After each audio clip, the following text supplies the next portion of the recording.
So let's start the class. The first thing is let's discuss about the computer itself.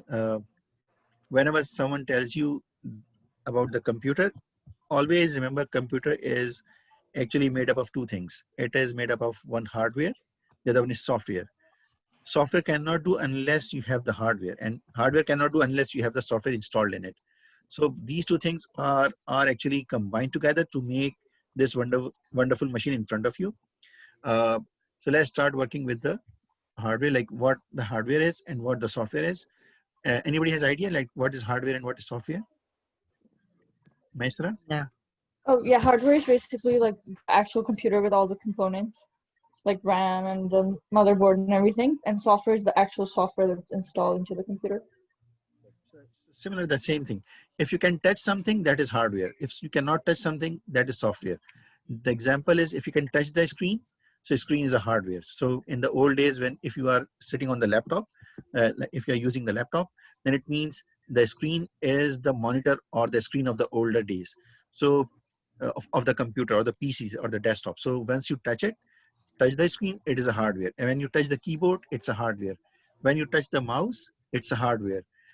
If you open the machine, like if you can open this machine and then you see the RAM is inside there, so you can touch it, it's a hardware. The motherboard is there, you can touch it, it's a hardware. Let's say what else, like uh, let's say modem is there. If the modem is inside or something like Wi-Fi, Bluetooth or something that is installed in it, that's a hardware. But when it comes to the applications, like when you open the screen and then the screen comes in front of you is like Windows, you cannot touch it. Once you on the computer, the screen comes in front of you is the Windows. So Windows, you cannot touch it. Even you can open the screen, you cannot touch the Windows itself. It is a software. So if you can work with it, but you cannot touch it, that is software. You have, like, you can see my screen here, Google Chrome. Even if I open the screen, I cannot touch it. If I keep touching it, I am not touching the Google Chrome, I am touching the screen itself. So if I can touch something, that is hardware. If I cannot touch anything, that is software.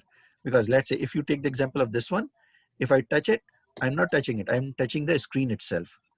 You got my point? So if you can touch something, that's hardware. If you cannot touch something, that is software.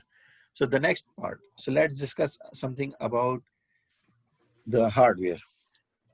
So what are different type of hardware? So the first thing comes into our mind is like if you are working with the computers, the first thing that comes into our mind is the keyboard. Like you're always trying to type something in the computers.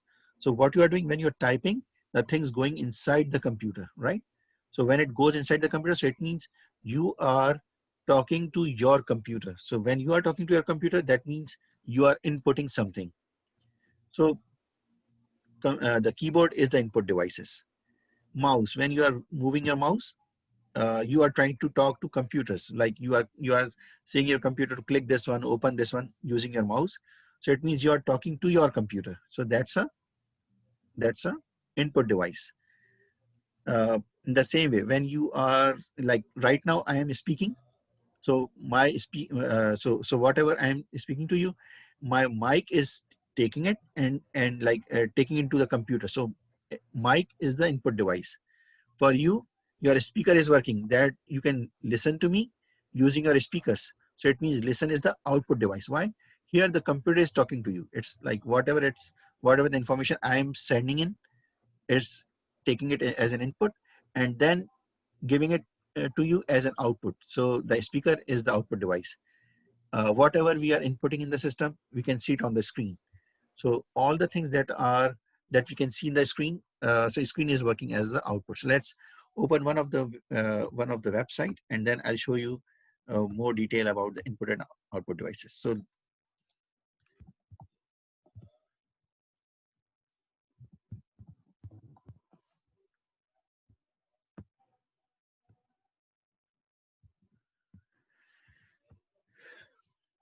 right.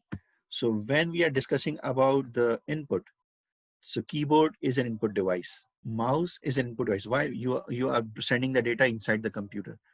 When you are scanning something, it's going inside the computer, it's getting inside, so it's an input device. Your sometime we have the like it's a uh, like you can say in the old days we have the touch screen sort of thing, sorry, nowadays we have touch screen, but in the older days you have this digitizer.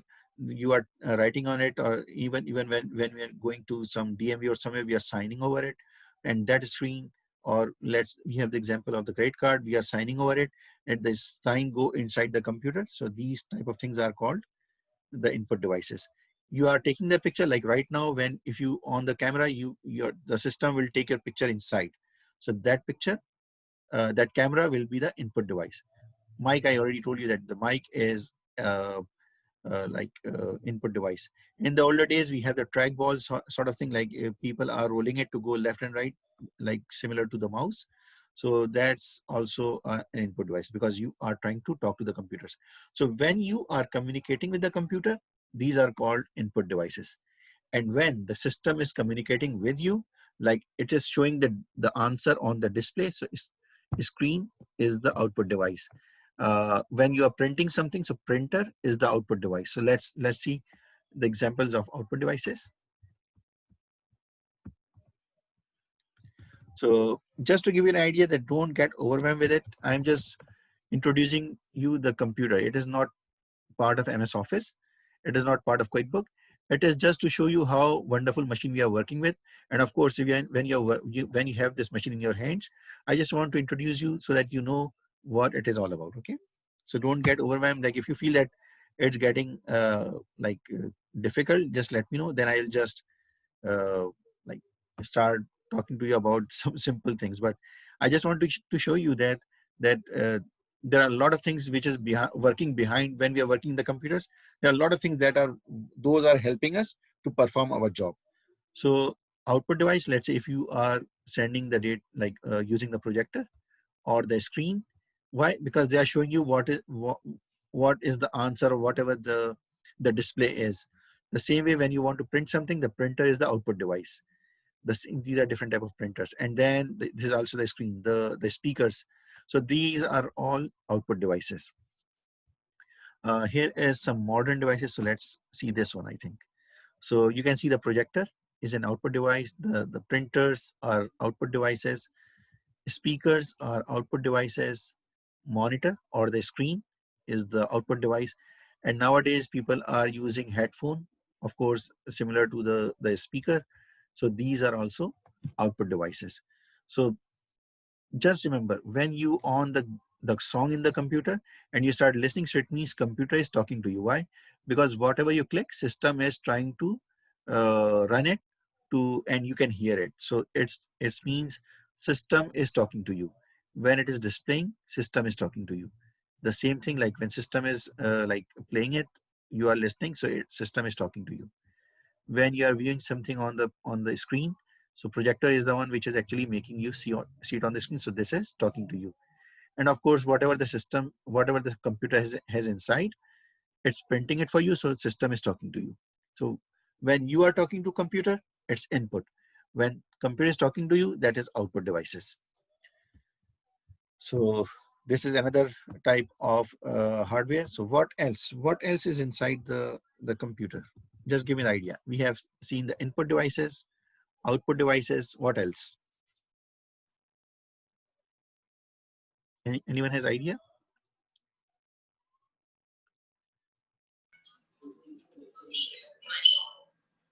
Yeah. What? Yes, Nazia. Do you have any idea? What is? Hardware, software. Yeah, hardware. So we are now discussing about the hardwares. Like in the hardware, we have discussed about the input devices. We have discussed about the output devices. Now we'll be discussing about the like. Let's think in a way. We are sitting with the laptop. First thing, we input something, then we get it out from the system, like got the output of it, but we are saving something, right? So the next thing comes in is the storage, right? So let's discuss about the storage devices of the computer. So all of these are storage. So let me open this one, which is like older and newer to both. So these are the old time, like a floppy disk and these type of things we were using. Nowadays people are using the flash drive. Let me change it because this is also the older one. All of these are like older version. So let me open something which is newer. Because some of the things you have never seen before. Yeah, so let's discuss this one. So when you are putting something inside the system, it goes and saves somewhere. The same way when we, if we take the example of a human, uh, the computer is you can say created or manufactured, keeping human in the view. So when you view something, when you see something, it's input. Then if you, let's say, if you are using your hand to perform some job, these are output. The same way, when you hear something, that is input. When you speak something, that is your output. The same way, whatever you are bringing in, it is stored in your heart, in your brain, right? So it means whatever you are observing or getting in, these are all stored in some place. So here in the computer, these are the hard disks that are saving your data. So the hard disk is here. This is another way we are using it in our phones. This is the pen drive, like it's again, we are using it a lot, like the USB drives. Floppy disk is old, like I used it. Just to give you the beauty of it, floppy disk in our time, like in 1990s, it was around like one MB. I remember the first uh, computer I bought has the complete, like it was in 1998 or 1997 something. I don't remember, but yeah, in those days, the computer I bought has a very huge hard disk. You can say I was very happy to buy that hard disk, and the capacity of that hard disk was around 500 MB. Even nowadays, your USB drive is bigger than that one. But my hard disk was very huge. Like it was, if you see the size of it, it will be similar to like you can say it's bigger than this hard disk that you can see here. It's a very huge hard disk, and then the capacity was only 500 MB. The Windows came in those days for 6 MB only. So yeah, so those were the days when we used to have the floppy disk. Uh, these are the DVDs and CDs. They are also storage devices, because if you see the example, people are copying or you can say uh, burning the CDs and DVDs for the movies and songs, everything. So these are also storage devices. As this SD card, people are using it a lot, like in the phones, in the cameras. So it is also the uh, like a storage device. The same way, it's the same DVD or CD, but it's smaller in size. So that's why it's compact disc. This is also the storage device. Then we have the zip disk. I never used it, but yeah, this is also there. And then this is PC card. I never used it, but it is also one of the storage devices. Normally, we are using hard disk, uh, like SSDs, SDs, and the pen drive. So these are the normal things that we are using, like SD card, and like USB. So these are the things that we are normally seeing in like in the market nowadays. But yes, if you open the system, there is a hard disk that is carrying all of your data. Whatever you're seeing on in the screen here is part of your hard disk. So they are all saved in your hard disk. Okay. So apart from storage device, what are the other hardware? So now we know what are the input devices through which we are talking to computers, output devices, computer is talking to us, storage devices, where the computer is saving the data. So now the next thing is, what are the other hardware we are working with?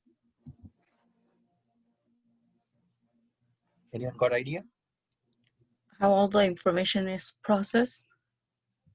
Exactly. So now the other thing is your you can say uh, your processors, or you can say your like whatever you're doing, like if you take the example of the human, we like whatever we are saving in our brain.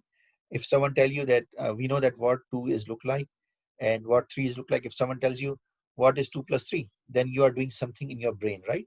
You are processing it, and then you say 2 plus 3 is 5. So you are processing. The same way, in the hardware, you have the like processing unit that comprises of the motherboard, where everything is placed. Then RAM, which is the speed of your system.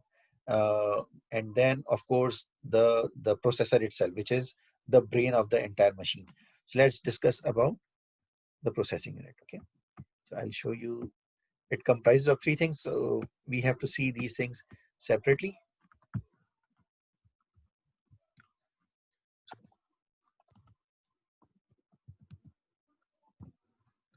Processor,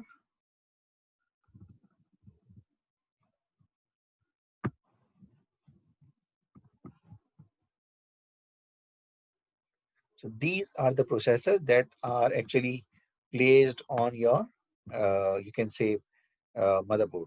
So if I open one of the screen, I'll show you all the three things here. See this black color thing which is in the base, that is motherboard. Why it's motherboard?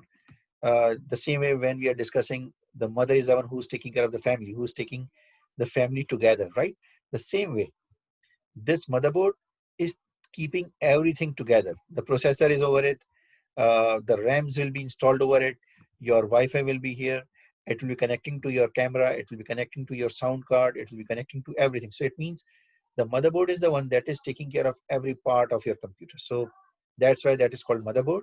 And this chip, which is very small here on top of it, this is called processor. So it looks like this one. There are different shapes. If you take it out from the motherboard, the processor itself is like this one. You got it?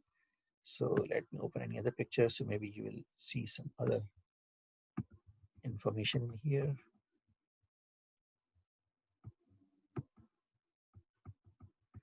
So what what processor does? It's the brain. It is actually you can say the processor is processing whatever you want to, like whatever the job you want to do. If you are multiplying, dividing, not only that, a lot of other applications, when you are running something, everything is actually processed by your processor. So even when you click something, like when I click this picture, my processor actually runs this picture and bring it to the screen. So processor is the brain of your computer. So this is one thing. So now the other hardware we have is motherboard. I even show you this is actually the motherboard, but I just want you to see the actual motherboard.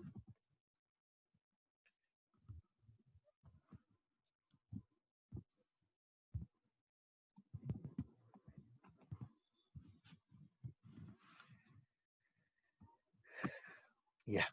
So this is one of the motherboard, or you can open any one of these, or open anyone which is like more visible.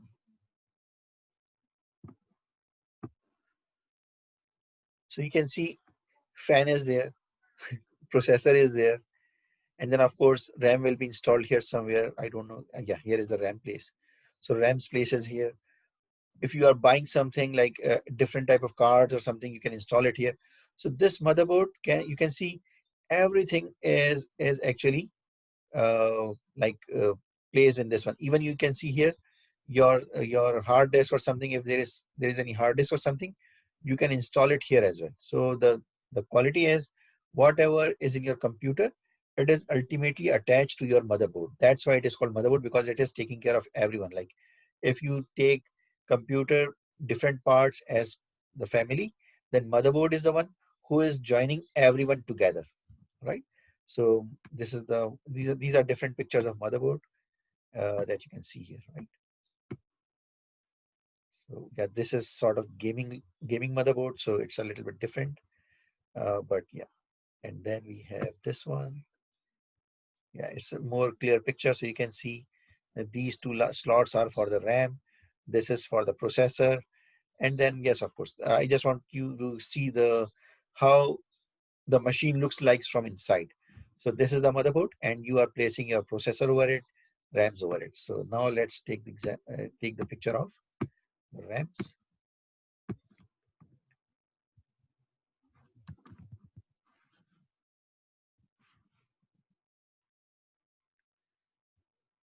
So these are the RAMs.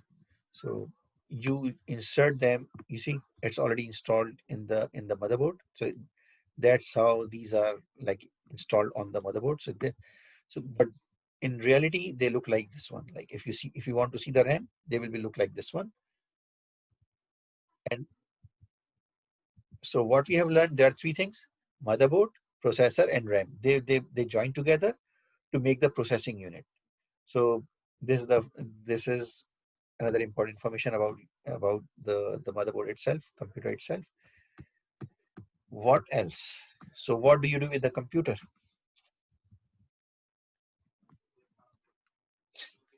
You connect to the internet, right? You know what is input devices. Now you know what is output devices. You know, like what are the storage devices. You know what are the processing units. So now the last thing remain is you have all the information, but from where you get the information? From the internet, right? So networking devices.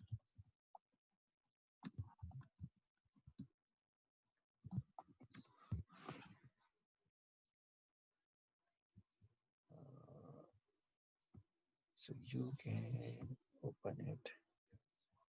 Something which is. So let's take the example of this one.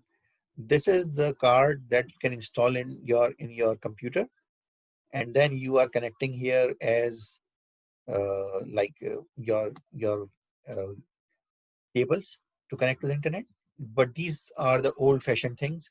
Uh, you connect this to this connector, and then you connect it to the modem, and then it will be bringing the data from the outside. Nowadays, we are using the Wi-Fi and these type of things. So take the example of this one, not this one. This is only the router. Let me see if some other things.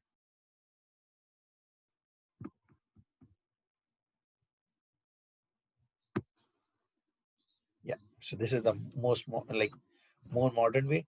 So either you are these are all different type of you can say connections for the internet. So yeah, the first thing is like the router you have. The other one is like you have the like normally we have the Ethernet cable that we are connecting, or we have the Wi-Fi dongle.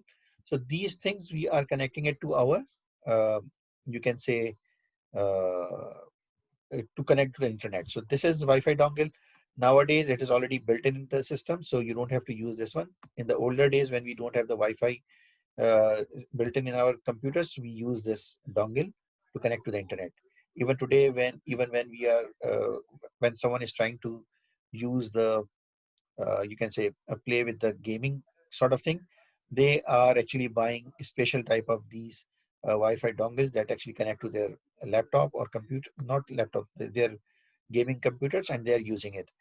This is sort of more like modem or routers. From here, the signals it catches and bring it to your computer. The same way, if someone does not have the Wi-Fi dongle, they just attach this cable to their like router or modem, and like technically the router, and then they will get the connection to the internet. Yeah, so don't go into this one. These are actually the firewalls and other things. So these are a little bit advanced, like where when actually when I say networking devices, so it has actually given us some of the software as well, like the firewalls. These are actually connected to your system so that nobody can enter into your system. And these are just simply the computer's picture, so don't get confused with it. We only need to have the information about the routers, the Wi-Fi dongle, and the cable that we are using to connect to the internet. So yeah. So now we know what are different type of devices. Input devices through which you talk to the computer, output devices through which computer talk to you. Then of course the storage devices where you are saving your data. Then you can say the processing unit, which is like comprises of the motherboard, processor, and RAM. And lastly the networking devices through which you connect to the internet. So these are the basic information that I wanted to share with you about the computer, about the hardware. Now let's discuss about the software. So now again the ball is in your court. Tell me, everyone, give me some idea about the softwares. So Mesra, just tell me something.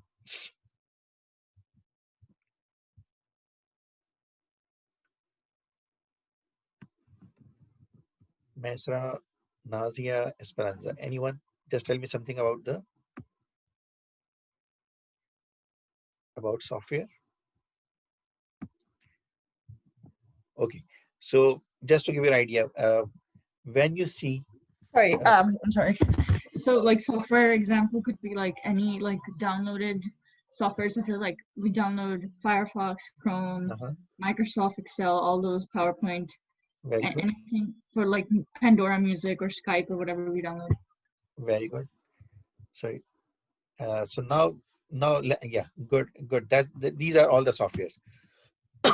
I'm sorry. So let's discuss about the way we know that the hardware is something you can touch, but we have I have a discussed. question.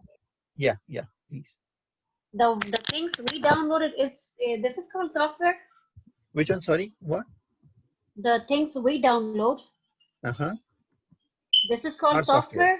Our softwares, yeah. Our Oh, software. Even I now I just get give you one idea, just to give you an idea. Just 1 minute, okay? it.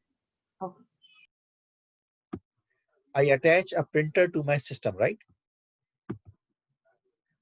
You remember whenever you are connecting your computer to the printer, right? So printer itself is hardware, but you are downloading one software to run that printer, right? So yeah. this thing that you are downloading or using the CD or USB to install it, these are softwares. So no hardware can work until you install the software. The same way, my machine is ready. Let's say this computer is ready, but it will not show you anything until you install Windows or in other things like Android or you can say iOS in the machine. So take the example of all the machines, like either it's a phone. Nowadays, even the phones are mini computers. Phones, computers, laptops. Either it's an Apple or you can say the Microsoft. They are all hardwares. But when you have those hardwares ready for working, you need some software to go inside and on the screen. So for that screen, you either need the Android software, or you need the Windows software, or you need the iOS so that you can see the screen in front of you, right? So Yes. so let's start working with. So we have discussed different type of soft hardwares. Now let's discuss about different type of software. So if you divide the softwares into categories, there will be 3 categories. So the first category is the operating system. Right now, my PC is Windows. So this is the operating system. Some one of you may have the you can say the Apple. So Mac OS or something. Mac is the operating system for your Apple laptop. I'm not an Apple guy, so I don't know much about the Apple, but yeah, Mac OS is the one that is actually the software for the Apple laptop. When it comes to the Android phones, then the Android itself is the software for those phones.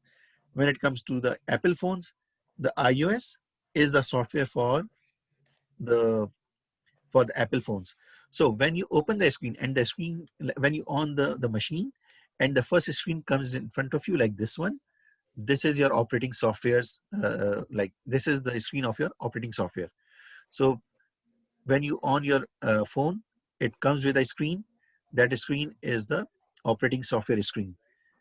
If you on the Android phone, the screen comes in front of you will be the the Android screen comes in front of you will be the screen of the operating system. Then you install a lot of other applications. So like here you have Google Chrome, Firefox, McAfee. All of these are different applications, right? So what we learn here, if you divide the softwares, it divided into 3 parts. Number 1, operating system. Number 2, applications. Number 3, your data, user data. So let's discuss about all of these one by one. So when you on the computer, your computer reads something and then it stops coming at some place. So when it comes to this place, this is my operating system. In the older days, we have the DOS. So system stops somewhere, that is a black screen, and then there is a C prompt, and it start blinking the cursor there. So that is actually DOS prompt. So that was the so you can say operating system in those days.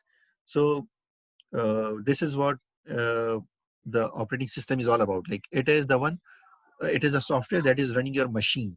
So mine here is Windows. If I open my phone, it will be the Android. Some of you may have the iOS. So when you like on the phone, the first screen comes in front of you will be your like iOS screen. So that is your like software, or you can say operating system software. Then applications, whatever you are installing, either the Google Chrome, Firefox, like this Zoom meeting, or let's say MS Office, QuickBooks. These are all softwares. But the difference between these two, you are not running your like computer with the Firefox. Firefox itself is a software. It's an application. You are using it for some other purposes. Uh, MS Office is not running your computer.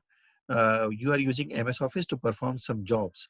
So these are software, but they are separate from the operating system. So the you can say uh, the summary of this message is, when you open the screen, the first screen comes up is the operating system.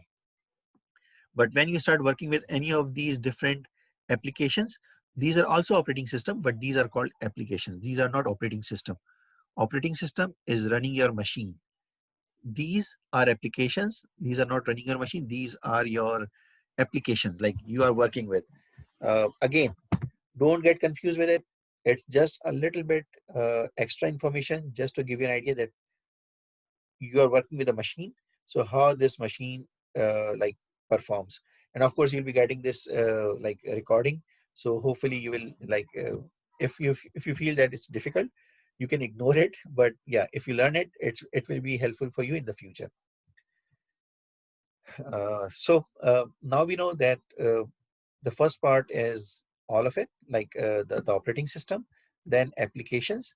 User data is everything, whatever you are saving, your movies, your resumes, your you can say pictures, your memories like the videos, marriage videos, your picnic videos, all those different type of videos that you are saving, all of your resumes, your bibliography, your if you have some books, everything that is inside your computer, these are all your user data. So this is another type of you can say uh, software.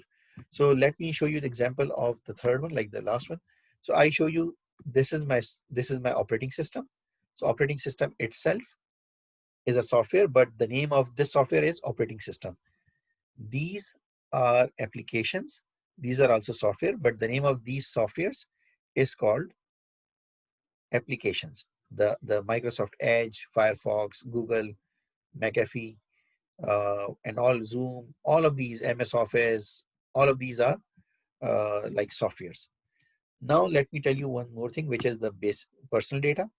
So this is my personal folder. Here I am putting everything in my life, like my job details, my mom's visa documents, my car documents, uh, MV files. Yeah, some files with motor vehicle department, old documents. So if I lost some data, if I'm changing the computer, I'm putting it here. So you can see a lot of pictures are here, right? Family memories, and the different type of I'm using one Dubai TV software, so that is also I copied it here. So all the things are here. So all of these are, let me open one of these. Let me open only the one which I feel.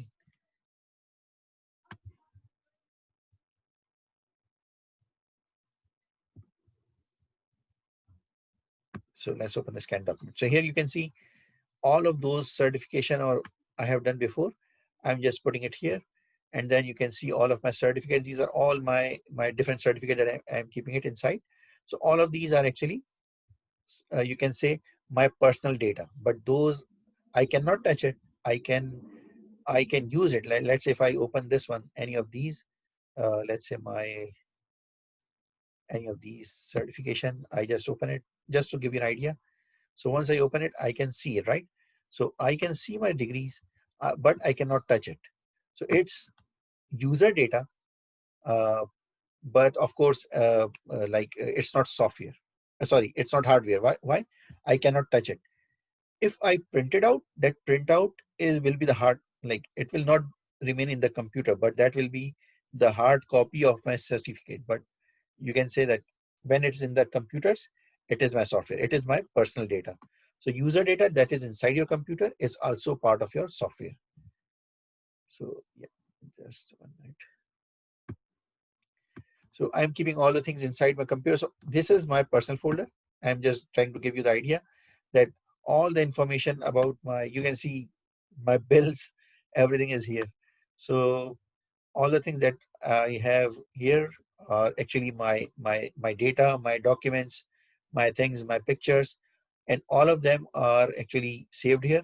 And these are my personal, you can say, personal data. And when it is a personal data inside the computer, these are also called the software. It is another type of software. Why it is software? I can use it, but I cannot touch it. If I try to touch it, I'll be touching the screen, not my data. You got my point? So this is the third type of software. So yeah. So now we learn software are of 3 types. Number 1, the operating system through which your machine is running. Number 2, your applications on which you will be working. Number 3, your personal data, your personal documents, your personal videos, movies, pictures. All of these are part of your like software. So like all of these are different types of like softwares. So let's start seeing one more thing. Let's see how much time is it. Yeah. So we have enough time to continue. So let me show you one more thing. Until now, what we have seen here is the physical pictures of our hardwares and hardware. So let's see how our machine looks like. So whenever you go to buy a machine, always check this way. Always remember, this is very important. Learn it, because when you go to the market, maybe the machine you are looking at is not. I give you my example. I went to one of the good market. The salesperson, I was there. I did not ask him for any help, but there was a family. Uh, Requested them to help him in suggesting to buy a new computer. He told them to buy a new computer in front of me, and I was just watching what he's guiding. So he told them to buy one of the laptop that those people actually bought it. Uh, and of course, outside every market, it says that no soliciting or something. So I cannot intervene in between. But what I saw is he sold them the wrong machine. Why it was wrong machine? The hard disk of that laptop is 32 GB. Always remember, 32 GB is very low. Nowadays, even the Windows is actually taking up almost 32 GB, just to give you the idea. So when you have 32 GB in your system, all of your space is taken or eaten up by your hard disk. So there is no space, all of your hard disk is taken up by the operating system. So there is no place to install your Firefox or Google or let's say MS Office or QuickBooks, anything. So those people, poor guys, buy that laptop, they took it with them. But I know that it's good that in America, you can return it back anytime. But if it were happen in other part of the world, these people would have stick to that machine for the rest of their life. But I know that if they didn't like it, because I know that the machine does not have enough space that can take care of their documents and other things, they must have written it afterwards, like after 1 or 2 months. Uh, so always remember, whenever you go to the market, you should be able to take the ideas, or you can say take decisions based on your information. Don't try to buy with like take advice. Taking advice is not a bad idea, but if you know the things, it will help you in taking final decision. So let's see how we can see how the system looks like. Sometimes when you go to buy a machine, or like whenever you go to buy a machine, always click this start button. Click this settings, like gear icon, which is settings. In the setting, you will find this system, right? So click it. Once you click it, see on the left side, downside, there's a button about, click saying about. Once you click about, it will tell you the entire detail of your machine.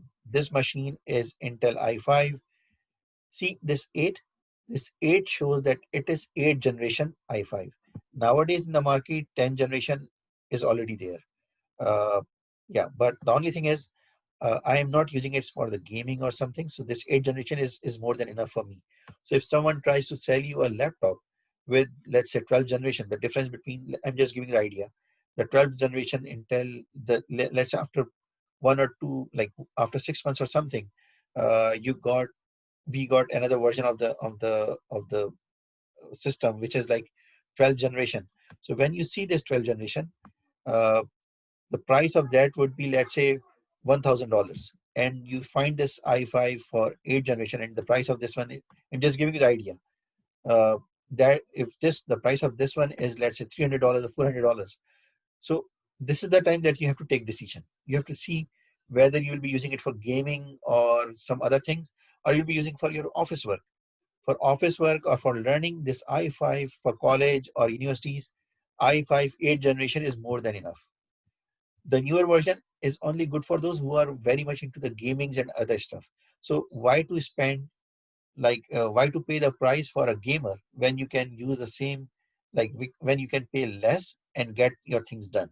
So let's say if the game, like right now, if you go for the gamer laptop, that is around $3,000, like starting from 2000 and go until $3,000. So why to pay $3,000 when your job can be done for, like, my this laptop is around $600. So why to pay $3,000 when you can have the same thing within $600?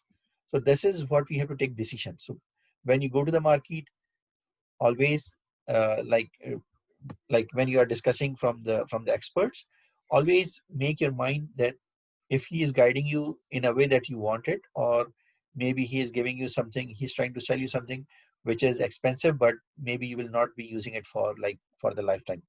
The capacity of that laptop is not matching your requirements, or it is much higher requirements than you actually requires.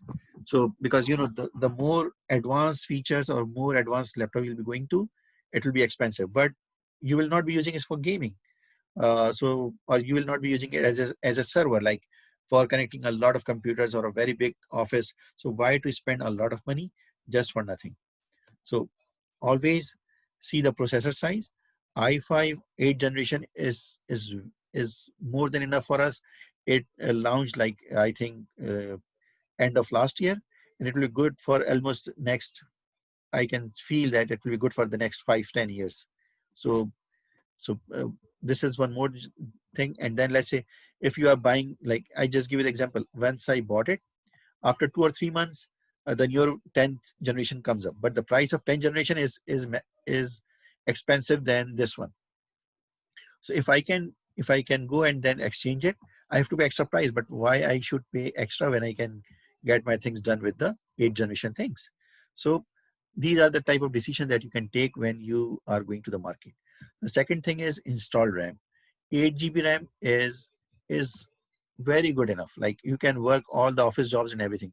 You are not into the gamings. If you are into gamings, then there's no limit. Like 32 GB, 64 GB. So all these GBs you can count on, they can just keep on continue.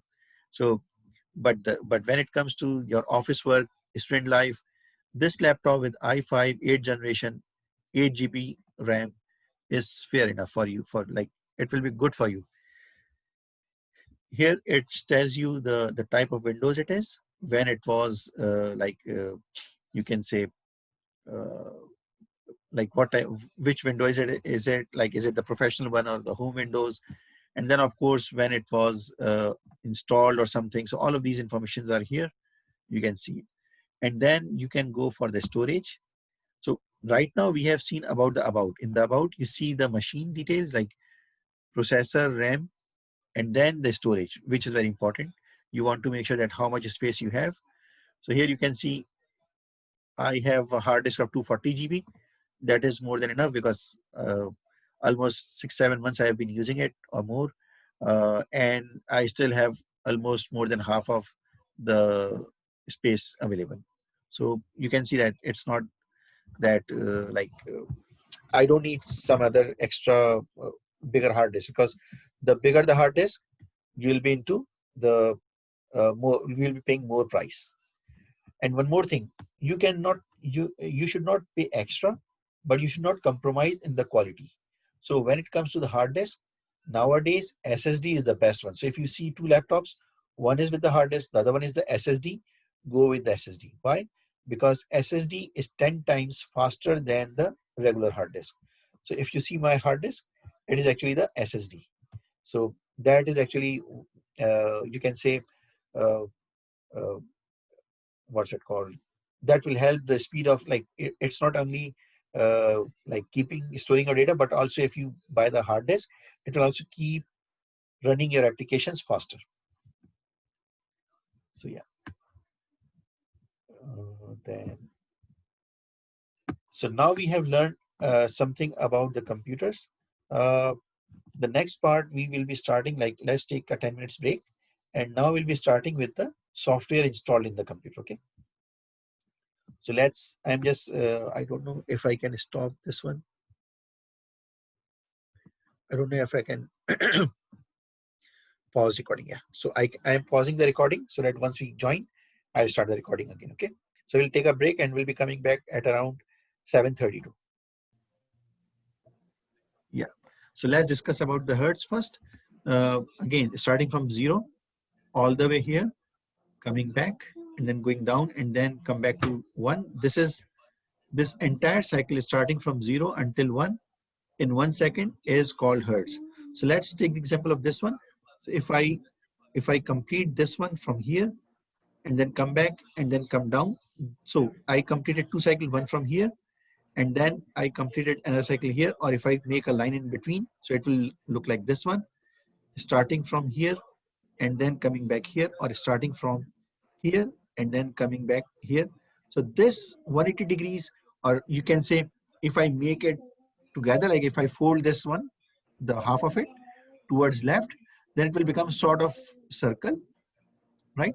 So if we take this example of the circle, and if we take this example in our hand, so once you start moving your hand all the way up and then move it from the back side, come down, and then you stop it there, this is one cycle.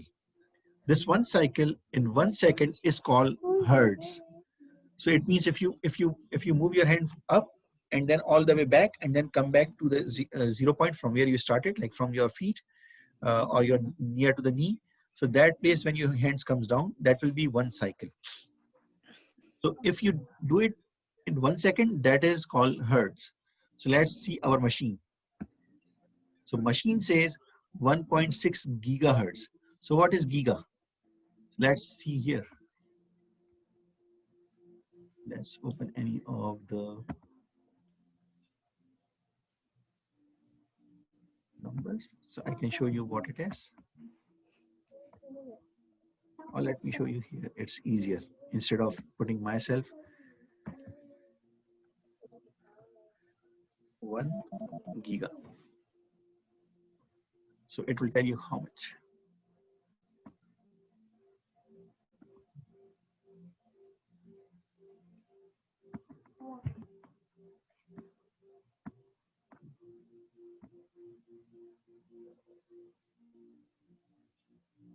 So this is 1 giga, which is 1,000, 100,000. Sorry, this one is million.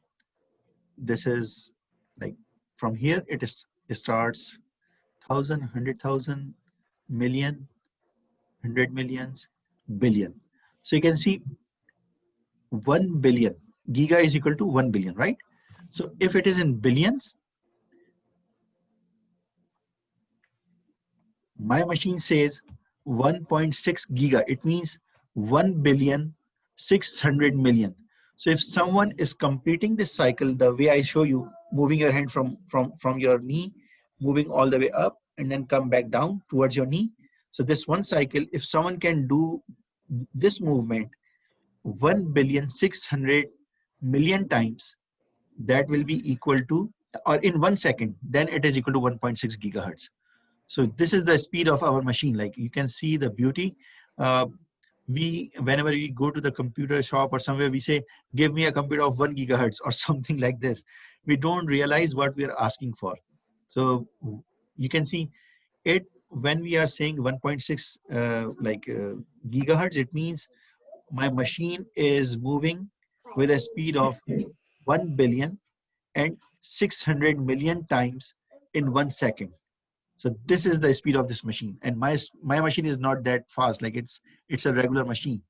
But to give you the idea that when you are trying to buy a machine, and when you're saying 1 gigahertz or let's say 1.6 gigahertz or 2.4 gigahertz, you are talking about this speed, which is 1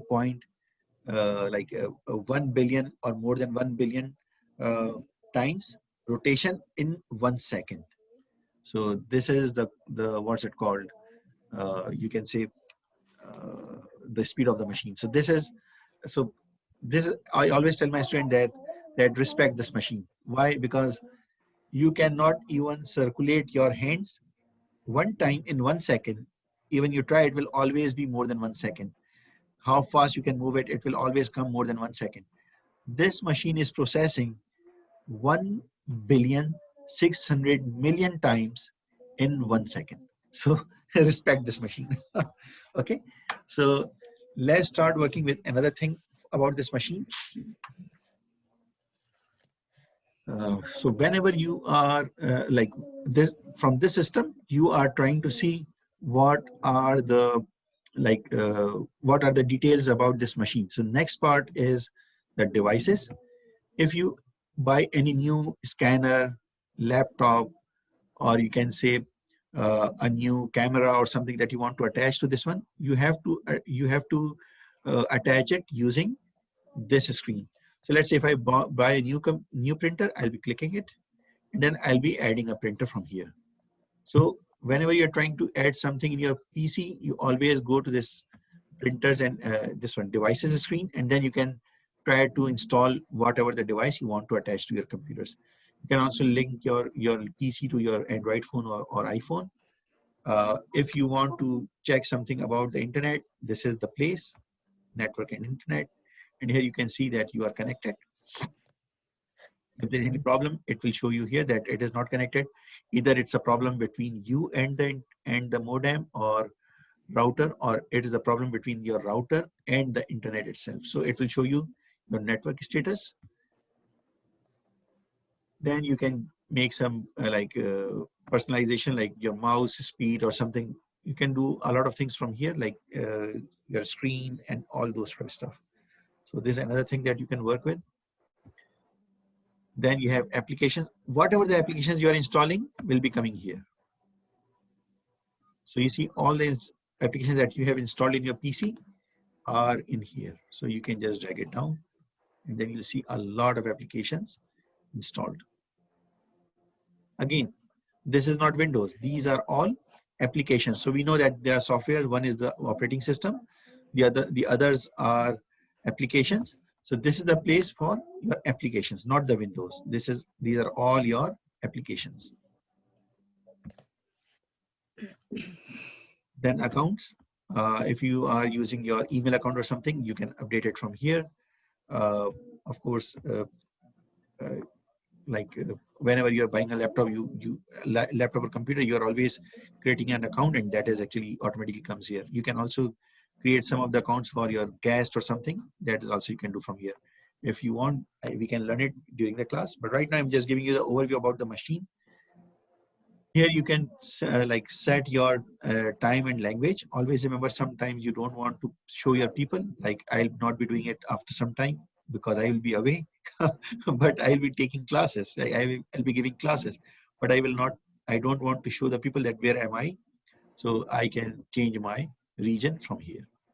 I'll be, instead of setting it zone automatically, I'll be offing it, and I'll be select my region from here. Like, I'll keep it as Los Angeles, and then I'll be any part of the world. Let's say if I'm in Europe or in Asia or in anywhere, I can still teach the student, then people will be thinking that I'm still in the US.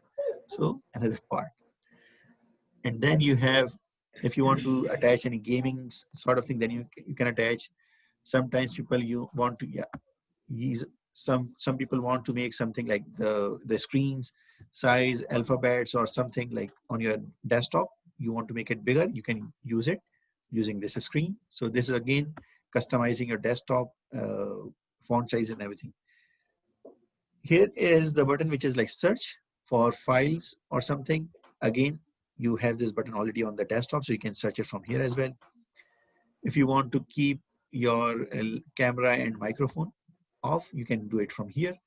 So then nobody can see your camera or something without your permission. And here comes the last part. This part is important. Always remember, Windows, we are using not that much. But there are people who are working all the time on computers and they are facing some problems. When they face any problem, they are reporting it to the Microsoft, and Microsoft is updating with a patch. That's why you are always finding that new new updates available, new updates available. So those are the defects found by someone in the system, and they're reported to the Microsoft, and they're updating. The same way for the Apple, they are updating. Whenever there's a problem, people are reporting it. Once Apple receives those defects or bugs, they correct it, and then they send the patch to everyone, and they are saying update your software. So everyone is updating, and then the problem which someone has found it will be updated or corrected for all the people. So always remember, always update your Windows. So let's see how updated is my Windows. So you can see that my Windows was last checked today at 10 a.m. in the morning. So it's already done. So if you have not done it, always remember, click here, check for updates, and it will tell you what are the new updates available right now. And then it will give you the option whether you want to update it right away or you want to update it when you are not using it. Select for it, and then it will update it for you when, let's say, if you are not using this computer in those times. So that's how you can keep your system bugs free, or you can keep your system in the best possible position. So you can see my system was recently updated, so there's no more updates for me. So it has only confirmed that check for updates was done. Like check for updates was done at 7:45 here. And then if, let's say, if it shows that last update was checked like 10 days back or 7 days back, or let's say 1 month back, you can always click here and then you can update your system. So this is a very important part. Always remember that keeping updated your Windows will keep it running smoothly, and of course it will help you like keeping your system bugs free. And of course, uh, the more updated it is, hopefully the more life will be getting into the system, because when the system is updated and properly maintained, it runs longer. The same way like we are taking care of our cars or machines, putting the oils and everything inside, it runs longer. The same way, when you are keeping your system updated all the time, your system will be lasting longer because it's updated with the newer version of the softwares. And the newer version is always trying to make the bugs or problems resolved for the earlier versions. So always keep your Windows updated. Okay, so what we have learned here, like what are the hardwares in the system, how can you see it, how you can go and buy the system, seeing how you can see your system configuration, and also how you can update the system all the time. Like whenever you are like 4 or 5 days gone, then just click this. Let me open it again, sorry. So whenever you are 4 or 5 days are gone, you can just simply click this start button, come to the settings. When you are in the settings, just click this update and security, and then it will tell you on the top like is it required, like it will tell you that when you updated or when the system updated last time. If it is long back, just click check for updates and system will update it for you. So all the time keep it updated. So now we know how to update the system, how to see like where the system configuration is. Like you can just simply go to systems, and then you can see the details of the system, like in the about page.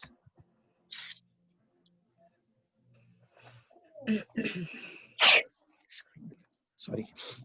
uh, then you can see the about place, and then in this one you will see the like system details. If you want to see the storage, of course storage is about the hard disk, so you can see the hard disk details, like how much is already consumed, how much is remain. So yeah, so this is it. So now we know how to work with the computers and how to work with the operating system itself. Now, sometimes we are installing a lot of applications, not sometimes, all the time. So when you're installing the applications and you want to update it, we have another place. So that is, sometimes it is here coming under, that is called Microsoft Market. It is not here. It is sort of a bag. It looks like a shopping bag. So if you don't find it here, don't worry. Click the start button. You may find it here somewhere. I have it here. But let's say if you don't find it here, don't worry. You can always go to the applications, and then because Microsoft Store starts with M, so you can drag it all the way to M, and then you will find it in the M as the Microsoft Store. So you can click anywhere, like either you can click it from here. If it is in your taskbar, you can click it here. If it's on your desktop, you can click it here. But once you click it, you will always have the same window. So it's now bringing or updating the information that I have. I have not updated my applications for long. So let's see. In this one, once you open this, once this Microsoft Store is open, you can always go on the right side, which is like 3 dots. If you click it, and then you can click the downloads and updates. Once you click it, all the applications that are installed by Microsoft on your laptop or computer, those will be updated. So mine was last updated in 18 September. So let me just try and get updates. You see, the same way the Windows is updating itself, all the applications are updating their software all the time. Why? Because there are people who are using those applications more. Let's say if I am using MS Office more, I'll be getting a lot of bugs in that one, and then I'll be reporting it to Microsoft Office. The same way, some people are playing Candy Crush a lot. So when they found any bug or something, they will be reporting it to the you can say developer, and developer will be correcting it and then sending it back to you. The same way, if someone is working a lot with the weather, they will be reporting it to the company or the developer, and they will be updating it. So you can see VP9 video, I never used it. This like your phone connected to your this like software to connect your phone to the Windows, I never used it. Xbox Console Companion, I never used it. Groove Music, I never used it. Microsoft Photos, I use it, but not that much. But still, someone is using a lot, and they found some problems. They report it to the developers, and developers are updating it. So you see, because of their reporting, developers updated, corrected that mistake, or removed that defect, and send us the newer version of the software, or you can say updating in the software. And we just need to get updates, and then it's just updating everything. So that's how it works. So it is not necessary that I'm using it and then only I can update. You just need to update your system all the time, so that if something happens, or if in future, if anytime you want to use it, you have the most recent updated version of that software or application. Okay. So now we have updated all of it.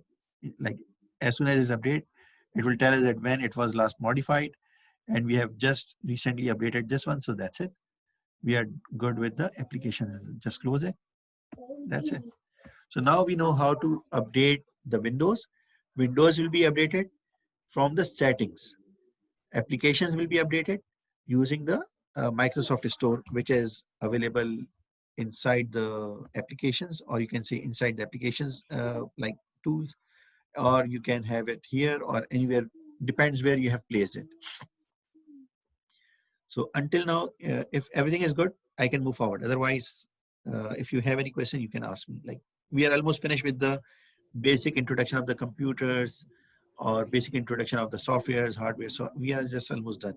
So now I'll be starting a little bit about some other features of the Windows, so that you can make customize. You will be able to customize your screens and everything.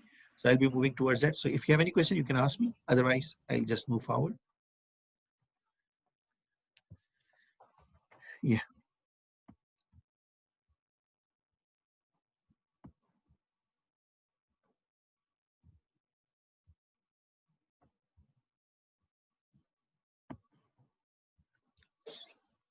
It looks everybody starts sleeping. Oh, we're listening to you. Yeah. So everyone is good, right? If anyone has Yes, any yes. question, yeah. Yes, you're good. Until, okay, good. So let's start with Nazia. You are good, right? Yes, I'm good. Okay. So let's start working with one of the thing which is like very start of the Windows. Like whenever we are having, like this is the place which is called taskbar. See the downside from this corner to this corner. This is the taskbar for you. So all the things that are downside. Whenever I tell you, let's say if you are working with the screen or something, when I tell you see in your taskbar, so it means you don't have to see here, here, anywhere. You just see in this one, which is in the downside menu. So this area is called the taskbar. Okay. This is your desktop. The entire thing is your desktop. So this is your desktop. This is your taskbar. This is your start button. So you see on the left side, this is the start button. If I say click the start button, then you don't have to search for it everywhere.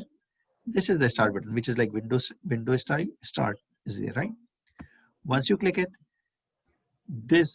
you click the button which is called start button, right? So this is your start menu. So if some of the buttons are here, these are all in the start menu. These are all in the start menu.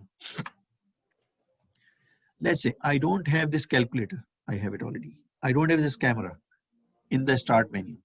I can always select it. I bring my cursor near to it. Okay, before going to that part. So when you see a mouse has two things. It has, if you see on your keyboard, if you have if you are using the laptop mouse, you see downside of the mouse, you will see one line. There is one left side and the right side of that line. So if you have a physical mouse, the bigger mouse which is in hand, which comes in hand, then you have the two buttons, which is one is on the left side and one is on the right side. The same thing is on your laptop. You can say the mouse pad. They put a line in the center, so you know that the one side, left side, and the other side is the right side. So you know that which button you are pressing. So whenever you are trying to execute anything, that will be your left click. So either on your mouse, physical mouse, or on your uh, laptop mouse pad. If you come downside of it and then you see the left side of it, that is the left click. So left click means execution. So whenever you want to say do it, you'll be clicking that part. Whenever you want to select it, you'll be doing that part. So left click is execution, and the right click is actually if you want to see the options in that one. So let me show you one example. So my cursor is here. If I want to see the options, I'll just click the right click. It will tell me that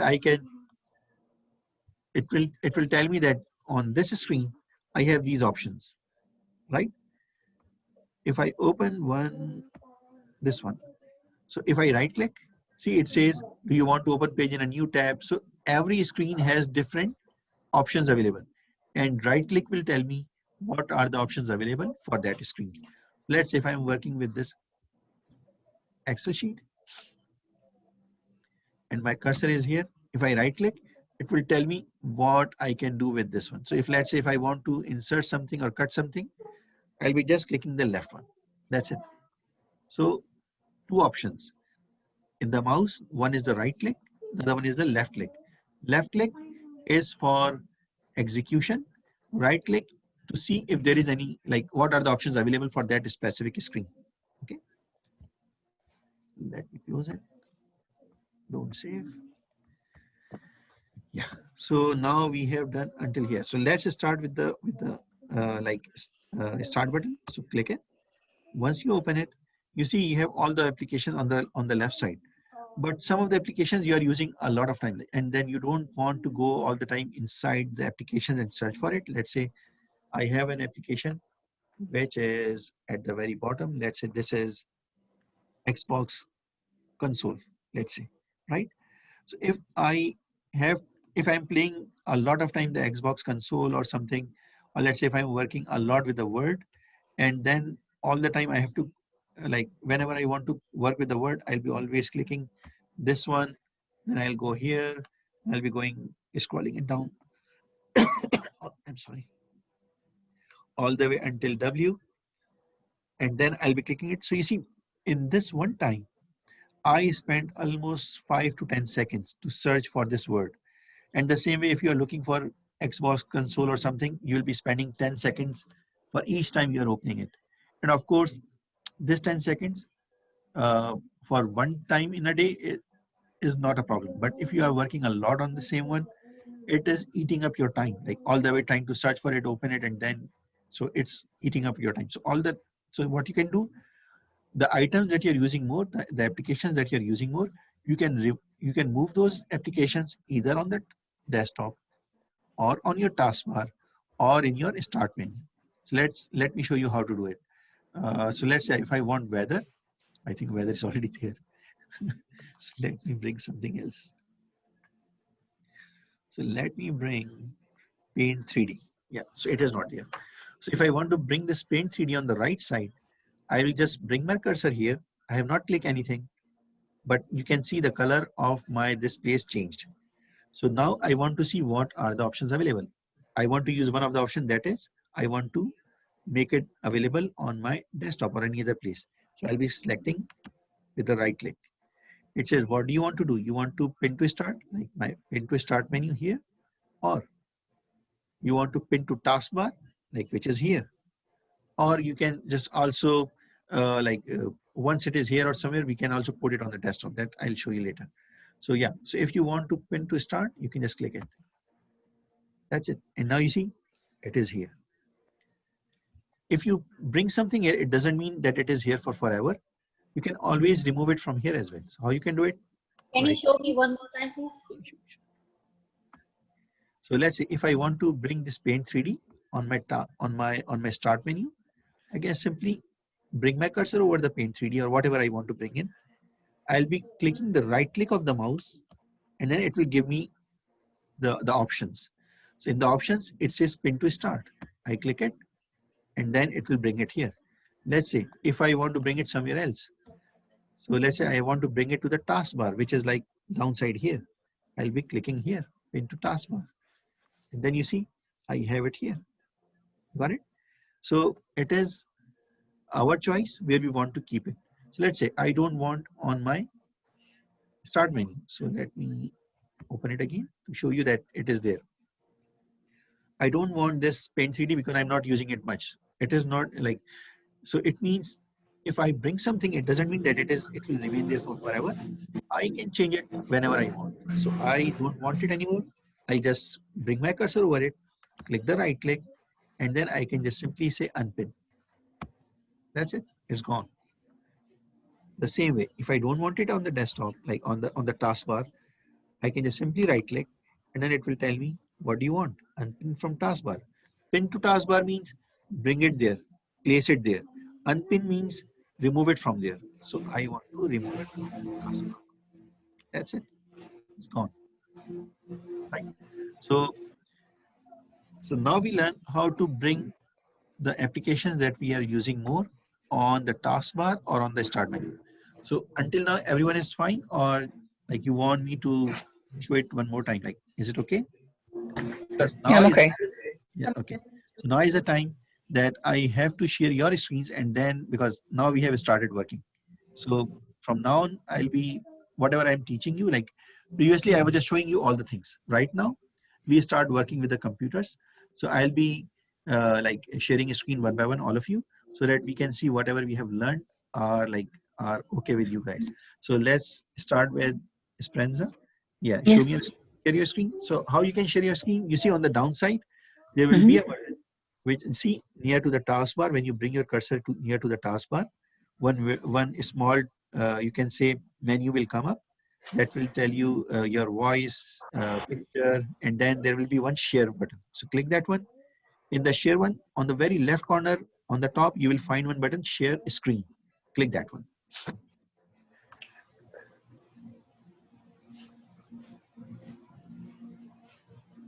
So yeah, let me stop. And which one you said? Yeah, share your screen. I will stop sharing my screen.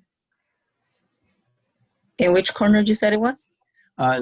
See, okay, let me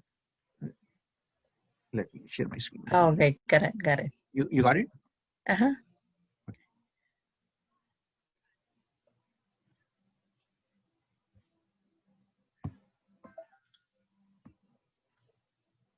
Yeah. So you see, the first thing we will be seeing that.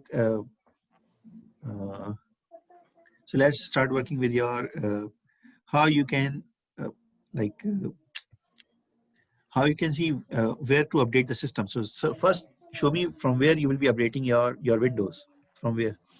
Which place? Um, Good. Okay. um, how to go the Wait. menu? Correct. Settings. Good. Hmm.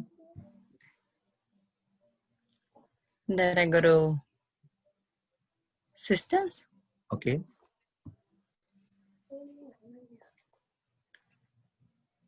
Then I go to system or Yeah, you're already in the system. So oh, you see, you are trying to see what is in the system. No worries. Actually, I asked you how to update the system, but don't worry about it.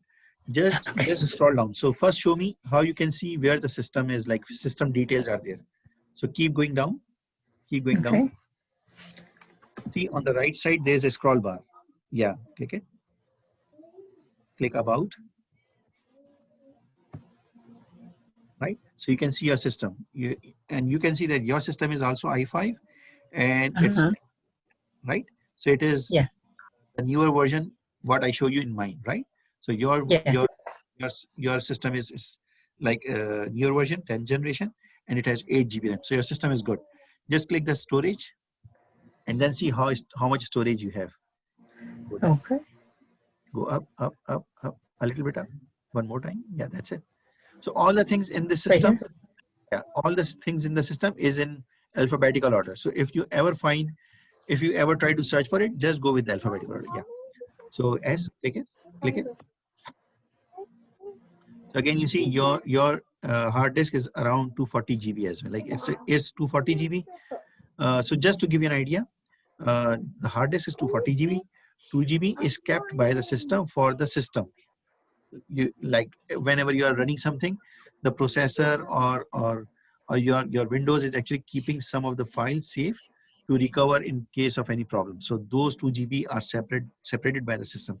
That's why Okay. in my computer or in your window, you only see 238 because 2 GB is actually, you can say, kept by the system for taking care of it, like maintaining itself. Okay. Okay. So now let's see how to update the Windows. How to update the Windows. So click back on the top left side, click back button, yeah.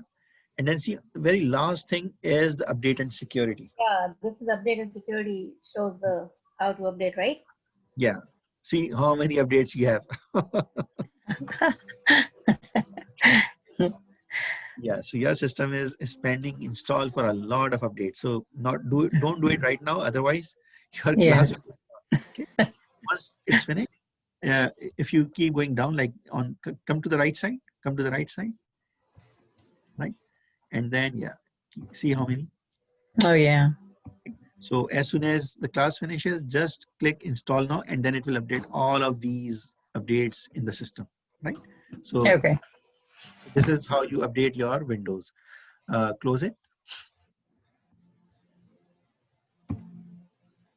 Okay. And now, if you have the applications like Microsoft applications, so how you can update those? Like this is Windows. Windows is a software. Now we are talking about other softwares, which are the applications. How you can update those? I go to the start button again, Mhm. or I go actually at the. So I have a question. Esperanza. Okay. Yes. So where are you now? Like you are in Dallas, Texas somewhere? Where am I? You are in Dallas, Texas somewhere? Like you are somewhere in Dallas, Texas? Or No. Houston somewhere? No? No, I'm in California. Really? But how come your time is coming as I have no idea. no worries. So I'll correct your time as well. Okay. So let's update first the your what's it called?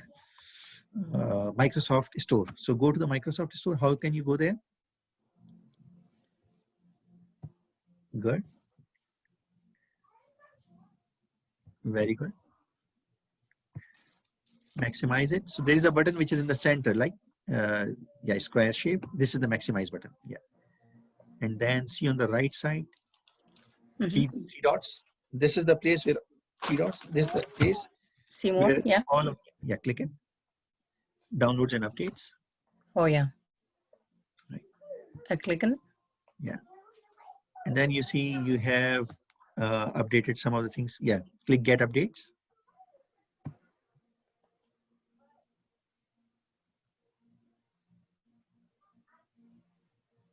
So most of your things were updated in the applications today. So those were good. Like your Okay. application.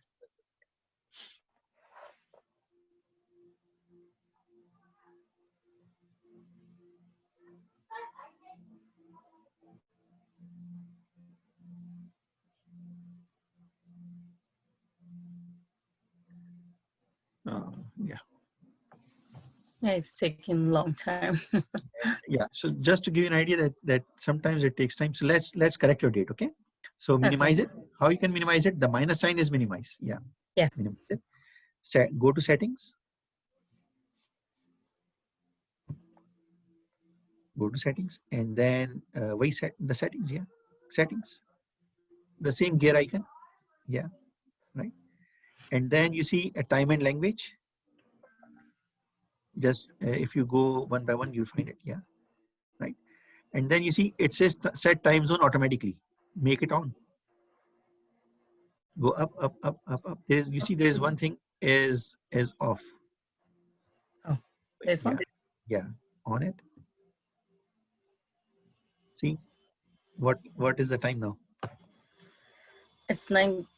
No, it's 8:11. Right. Previously it was 10:11. Right. Yeah.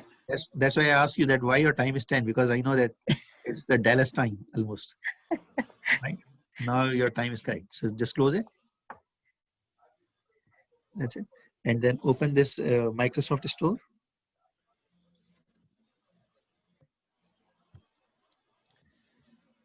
See if there is any update or something.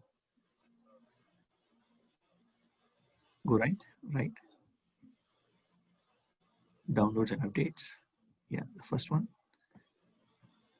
So you see there are a lot of things that are getting updated, right? So it's installing it. Yeah, good. So now you know how to update your applications, how to update your Windows. Now you know that how to change the date, right? So Yes. this is a place where you can just go simply all the things. Your entire system is controlled by that settings area. So you can always do changes. And of course, the same way, your time was not correct. I'll be using it intentionally when I'll be away, like in December. I'll be taking classes. People will feel that I'm sitting in English, but I'll be away. Yeah. Thank you.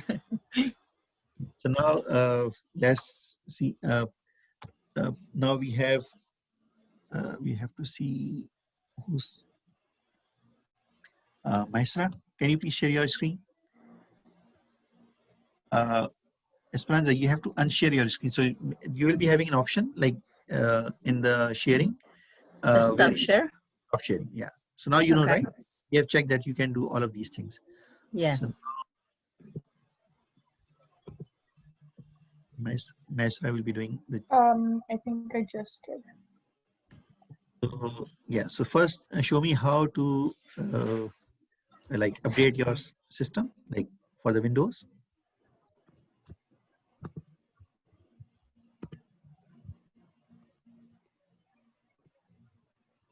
I think it's up to date.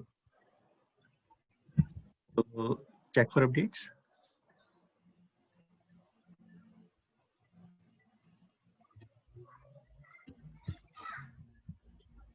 Yeah. So there are some updates available that you can update, right?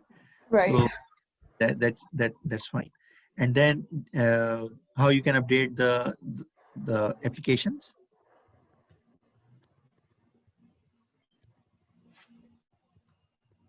Wait, I'm sorry. Hold on. You got it. It's this option, yeah. Yeah. So So it's updating.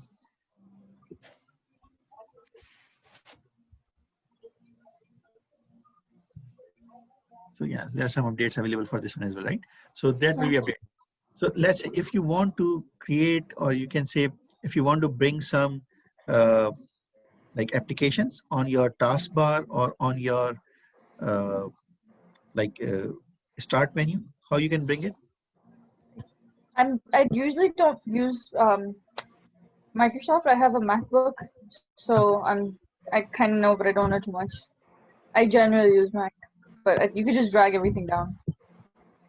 Yeah, you can do that part here as well, but like I am showing the things which is like the proper way of doing the things. So Oh, okay, I'm sorry. I'm used to shortcuts. I just bring yeah, stuff. I see that. No, that's fine. Like if you know the ways, the purpose is that you should know how to get the things done. So I observe that you try to search for it in the like in the search option and open the set system, and you also did it for the application. So that's fine. Like if you can do that part, that's easier for you. That's good. But let's say if you want to add some of the items, like it's not necessary that if you go to a to a company where they are using only the iPhone, like the Mac. So they want, or if you want to bring some of the things into the start menu or in the taskbar from the applications, how can you do that? Like these applications are not your desktop; they are inside your.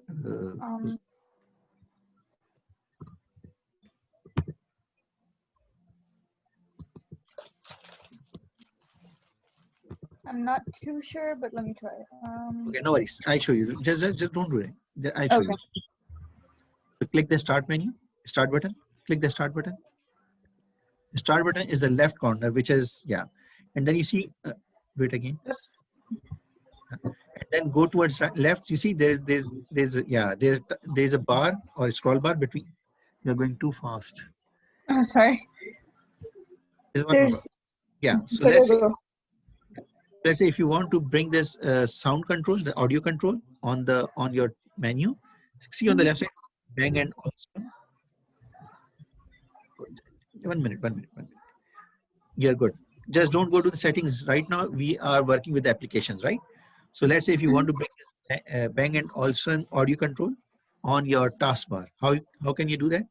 Click it, right click, right click, right click. You did the left click. Left click is execution. Right click, pin to start, right? So now you see it's here. If you want to bring it to the desktop, you can say on the taskbar, right click again, right click, and then more, and then pin to taskbar, above the top one. Yeah, see, it's come there, right? If you want to remove them from here, very easy. Right click over them, right click, select it, right click, unpin. The same thing with the start menu. You can do it again. Not here, not here, not here, not here. Wait, what do you want me to remove? Just go to that start menu, right? You see there, you just come down on the right side, just come down, right side, yeah, see the last one, remove it. That's it. So now you know how to bring the applications here and how to remove it. You know how to update the windows, how to update the applications. So yeah, so until now we have learned that part only. So yeah, we are good. So now it's Nazia's turn. Okay.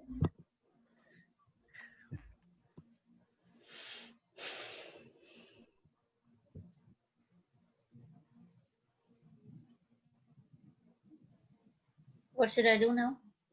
Yeah, share your screen. Yeah, so the first thing is update your windows.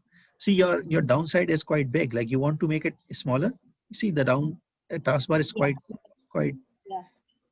You want to make it smaller? Yes. Okay. So yeah, no, not that way. Very easy. Yeah, go to the left. Go to the left. Go to the left. No, not that much left. Just come in the center of it. Yeah, go up a little bit up, slowly, a little bit up, further. Yeah, that's it. Yeah. And then drag it down. Drag it down. Drag it down. Okay, right. Yeah. Yeah, drag it down. Yes. One Now, more time. it? One more time. It's still big, I think. Okay. Yeah, drag it one more time. Yeah, that's it. Now it looks like the real picture, right? And then if you want to update the windows, how can you do that?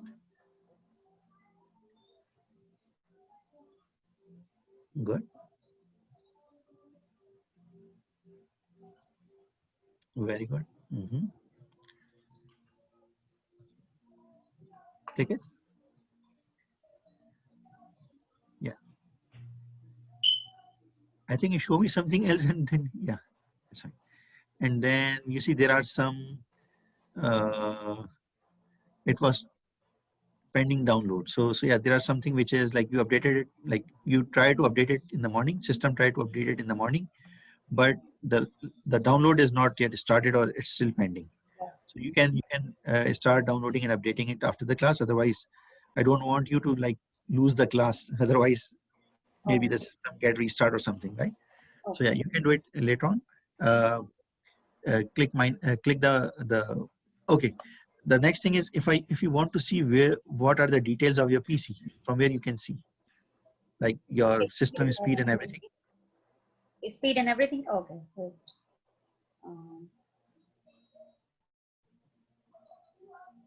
Good.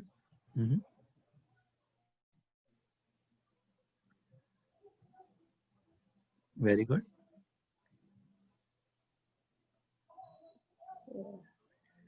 Storage. Yeah, this is storage. So this hard disk is much bigger. It's almost 300 GB, right? Let's go further down. Not here.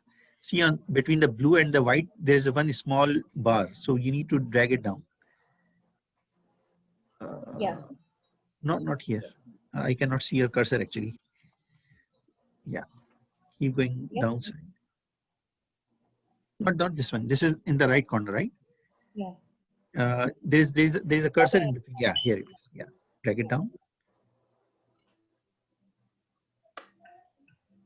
Left click. Left click. Left click is execution. Yeah. Left click. Come down, down, down, down. Right side. Make your cursor right. Make your cursor right. Yeah. See, there's an arrow in the downside. Click it. Yeah, I'm clicking it, but it's not going. Left click. Yeah. Keep going. Keep going. Keep going. Keep going. Very good. And then click about. Right. So now you can see your system is Celeron and it's 10th generation. The RAM is 4 GB. 4 GB is good. It still can work with a lot of like applications. Even Word, QuickBooks is enough for this system. So there's nothing to worry about this one. The system is Celeron, and again the 10th generation, and the speed is again you see 1.5 gigahertz, which is like I told you the speed, right? 1,500,000,000 times movement or circulation in 1 second. So yeah, it's good system. And then you can go to, we have done it here, and then storage we have already seen, so we are good with it. So now we'll be looking the installation of the application. So go to the Microsoft Store and update the application.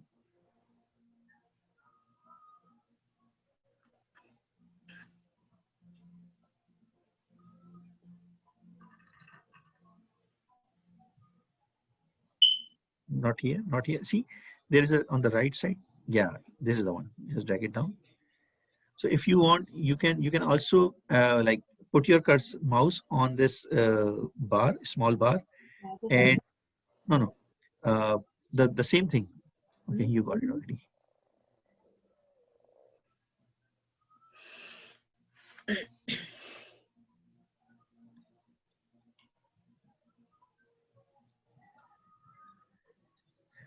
Yeah, very good.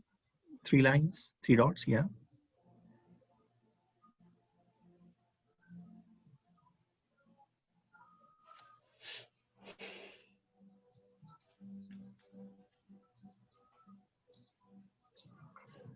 So now you have to click the get updates on the right side.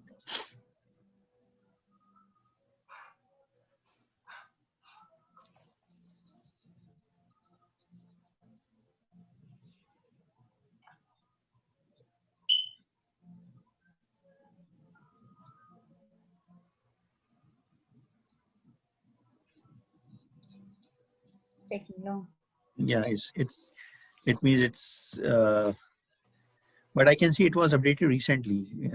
See the downside, it says modify today, modify today. So it means there are some of the things which are updated today already. So you see how important the update is. Even her system was updated or modified today. There are still, by the end of the day, there are some more updates available. So how frequently the updates are coming, because a lot of people are facing problems. It goes to the Microsoft, they're updating it, sending it to the people like in the computers. So you have to update it. So right. So minimize it. Yeah, you're good with it. So now you know how to see your applications update, how to update the Windows itself, how you can see your system. So we are good with that one, right? So let's start the, you can say the, the actual topic of the day, that is MS Office, okay? So I'm sharing my screen and then we start.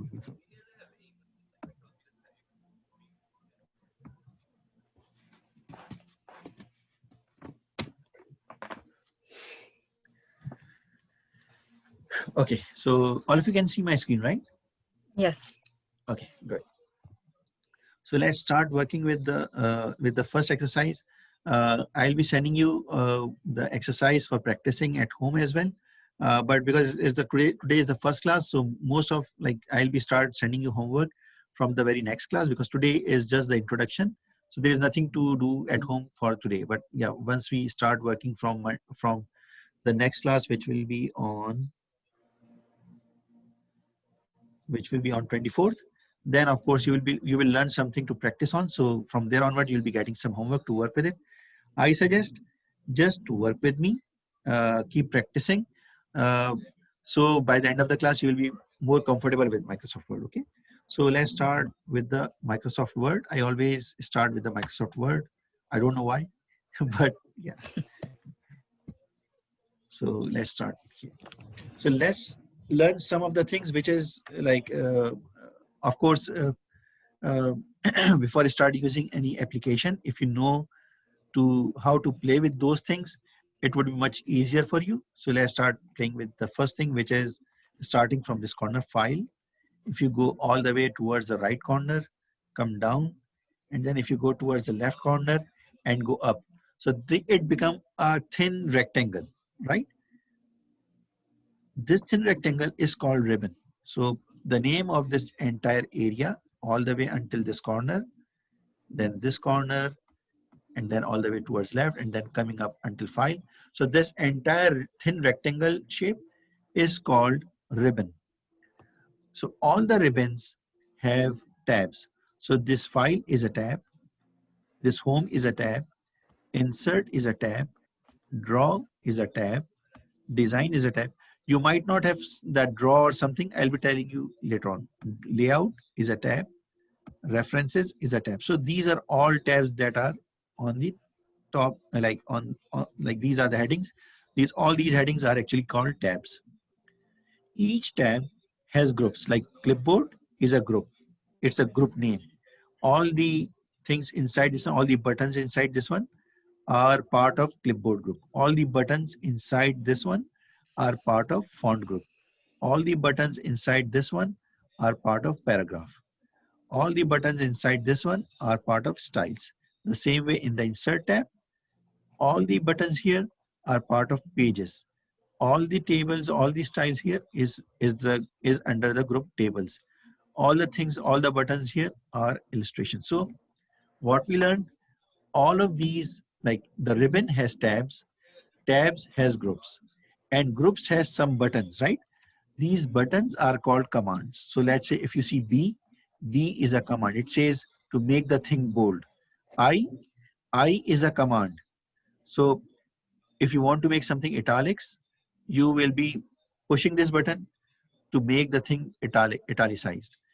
If you click this button, you are commanding your application to make something underlined. So all of these buttons are called commands. So if you go backward, commands combine together to make the groups. Groups combine together, like this one, this one, this one, this one, combine together to make the tabs, and tabs combine together to make the ribbon. So ribbon has tabs, tabs has groups, groups has commands. If you go backward, commands combine together to make groups, groups combine together to make tabs, and tabs combine together to make the ribbon. Is it clear?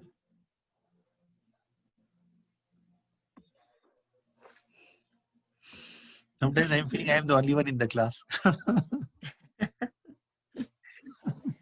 So yeah, so let's, if you don't get it, I tell you one more time. So all the way from file to this corner, and then downside, and then come back to the file. This entire place is called ribbon. Just to remember it, it is not the way it is, but just to remember it, that's how I am remembering the things. So the shape of this thin rectangle looks like the ribbon the girls used to put in their hair. Like I saw my daughter used to use it for tying her hairs as well. So this shape, the thin rectangle shape, is called ribbon. So that's how I remember this name as ribbon. I know that this is it looks like that one. Then of course tabs and groups I need to remember, but ribbon is the first one that I need to remember, and that's how we remember that this thin rectangle is the ribbon, and then it has the tabs, and tabs has commands, and sorry, tabs has groups, and groups has commands. So the next thing is, if you see on the right side, you are playing with it to make the screen visible. Let's say if you minimize it, you see your window is all clean, but your word is still running, right? So it means you play with the size of the window. Once you do it, now it's smaller. Once you click the restore, it becomes smaller. Once you click this button, it will be closed. Once you click this one, it will be maximized. Now you cannot play with the screen. Now you cannot make it bigger or smaller. So you can only make it bigger or smaller when it is in the restore phase. So you see, you can make it smaller, you can make it, drag it towards here. If you hold it from the top, you can move it here and there. So this button, so this area where you can play with the size of the screen is called quick sizing toolbar. Why? You are playing with the size. So this place is called quick sizing toolbar, right? Then this button, you may have this button available, or if you don't have, you may have one small arrow sort of thing. So with this one, you can see how your screen will have these tabs and command lines. So how you can do that? If you click it, auto hide.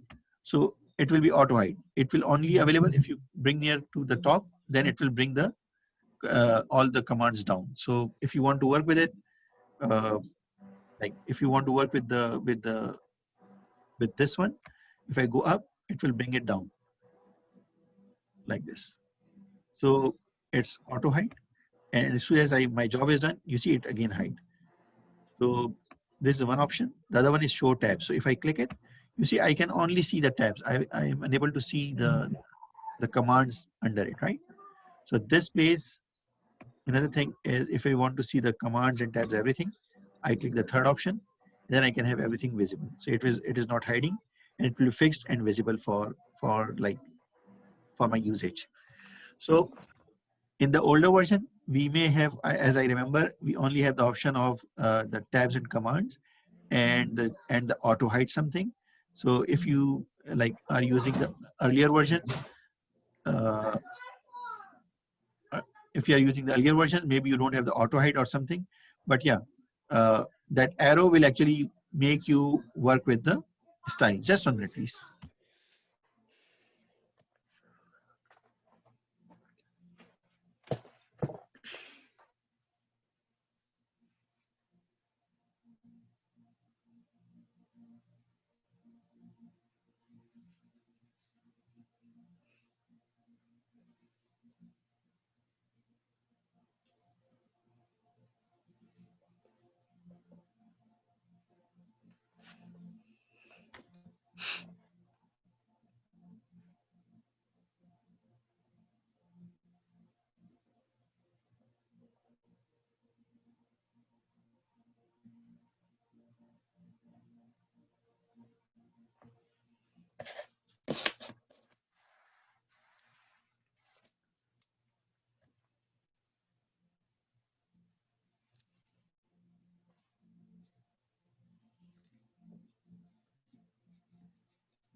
Okay, so we have done here the quick sizing toolbar.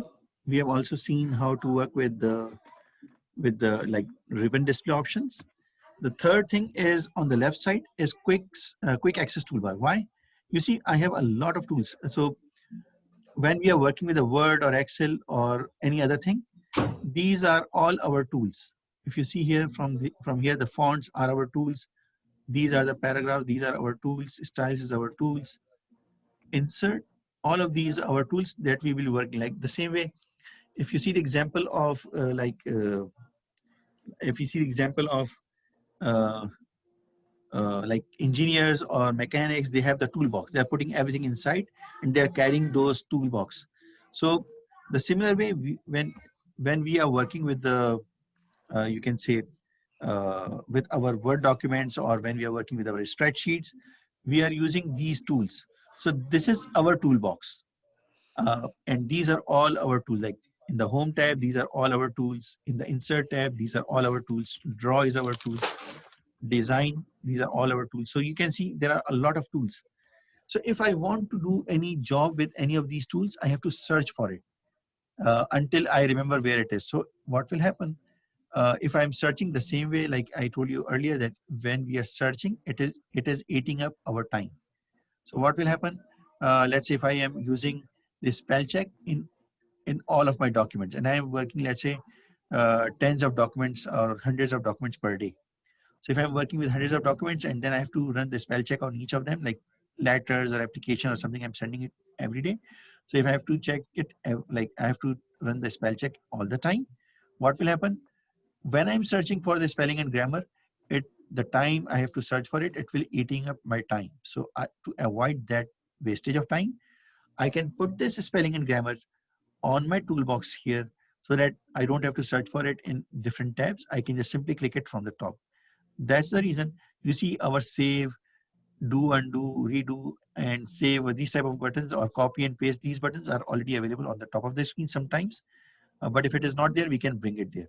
So this is the the beauty, that it is not necessary. If something is not available here, you cannot make it here. You can always bring some of the items or remove some of the items from the quick access toolbar. So the name of this toolbar is quick access toolbar. Why it is quick access toolbar?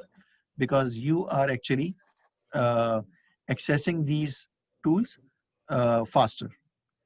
Like if you have it available here, you can access it easily instead of searching for it in the different tabs. So let's learn how to customize it. So it's very simple. Just click this button, which is like customize quick access toolbar. Click it, and then you see there's a button which says more commands. Just click it, right? And once you are in here, you see there are two buttons. There are two areas. This is all the commands in here, and this is the place which will be available in your quick access toolbar. So let's say if you want to make available your styles, just to give you an idea, you can always click this any of the button that you want to make it available in your quick access.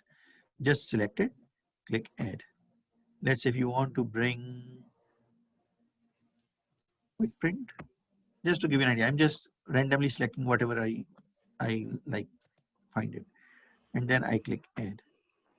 And then just to give you an idea, you see quick print is here, quick print is here too, and I add styles. Styles is here, styles is here too. So it means my commands will remain in their places, but it will make one button available on the top of the screen. So it is not removing or deleting or doing anything with my commands in the actual places. It is only make it visible in another place as well. The same way, if you want to bring, let's say, footnote, I'm just adding randomly anything. Then click add, and now you see the footnote is available on this place as well. So once you are done with it, you see previously I don't have anything except undo, redo, and then of course this one like copy and paste, copy and cut. So if I click OK, so now you see I have also after cut, I have the spell check, I have some print commands, I have the footnotes. So all of these things are available here as well. So I don't have to search for it again inside some review or something. If I'm here, I don't need to look for this like spell check command or something, I can just simply click it here and it will, where's the spell check? I selected the spell check. Okay, so this is the icon of the style. So you can like click this one to bring the styles in front of you. Or this one is quick print. So if you want to print something, you don't need to search for it for the print button anywhere. You click it. Footnote. You don't need to search for the footnote.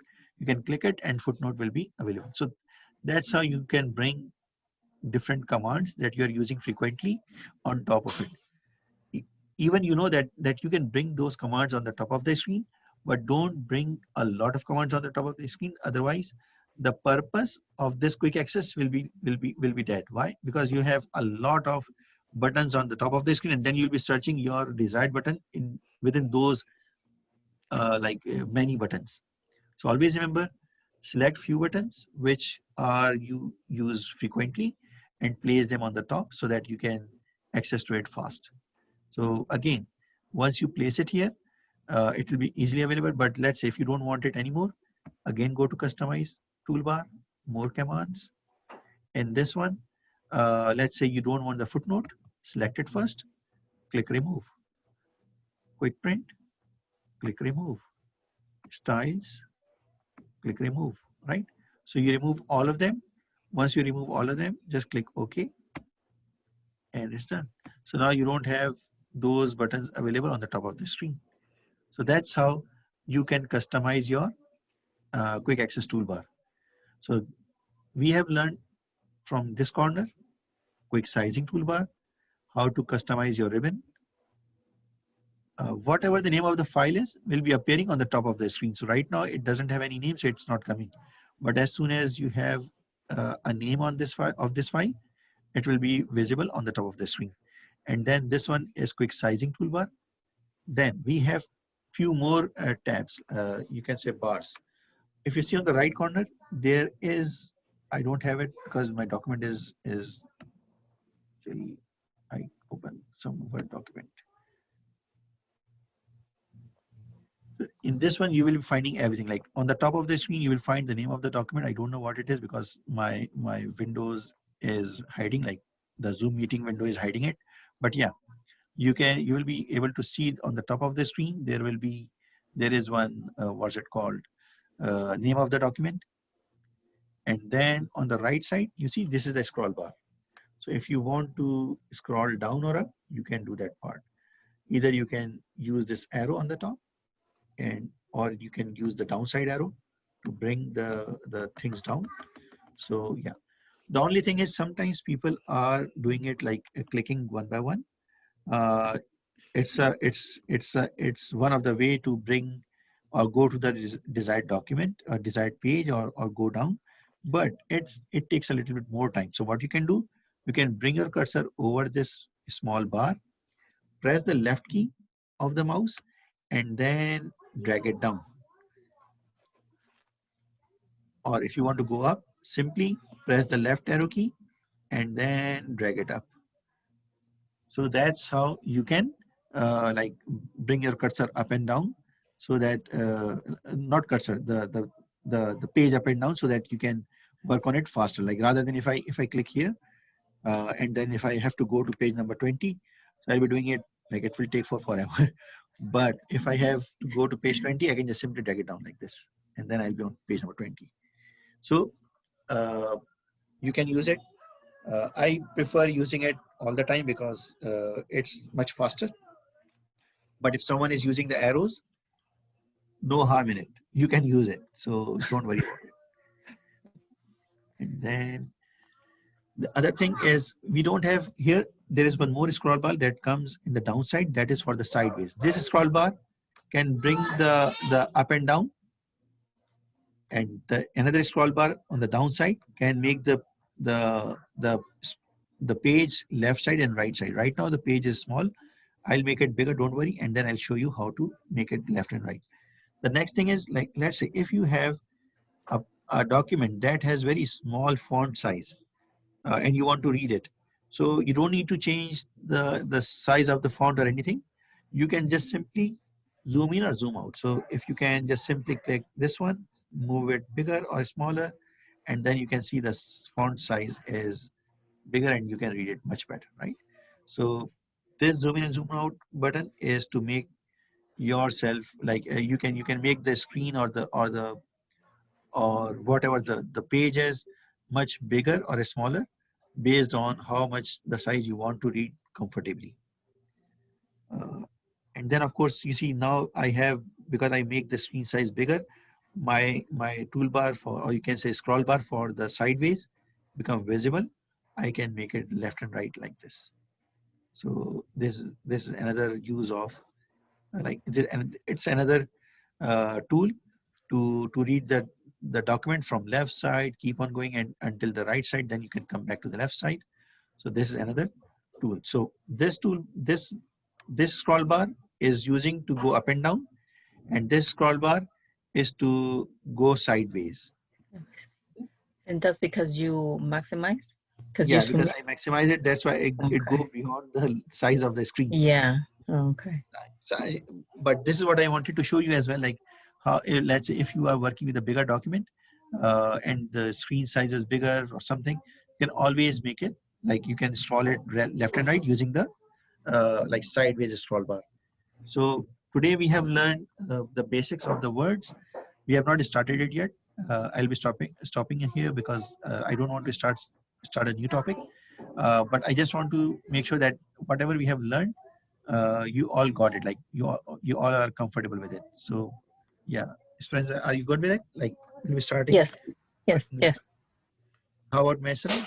You got it? I think you already work with the word, so it must be much easier for you. But yeah, so you got it, right? It's not that much difficult for you. I can't hear you, Mesra.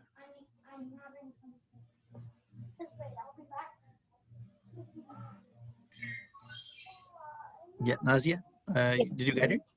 Yes, I got it. Yeah. So we have done a lot of things apart from MS Office, like QuickBooks and not QuickBooks, the computers and the Windows and the applications. We have covered a lot of things. So hopefully, it will give you the background of like about the machine and the computer itself and these type of things. So hopefully, like that, those things will be new. I hope Maestra learned a little bit about those things because those things are not part of MS Office and QuickBooks, but yes, these are something new. I hope she Yep. got right. So yeah. So now, if you have any question, we can discuss about it. Otherwise, I'll be send like let me send you one exercise. In the next class, we will be working with this exercise so that instead of like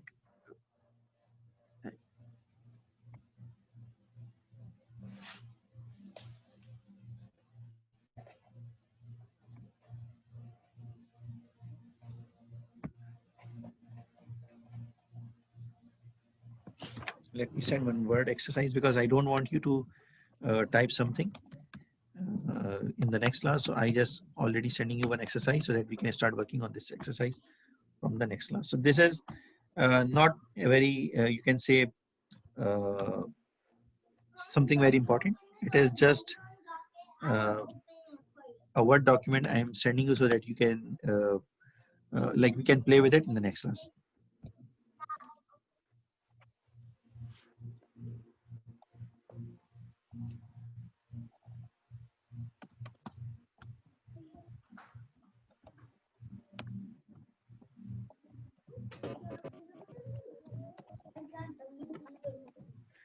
So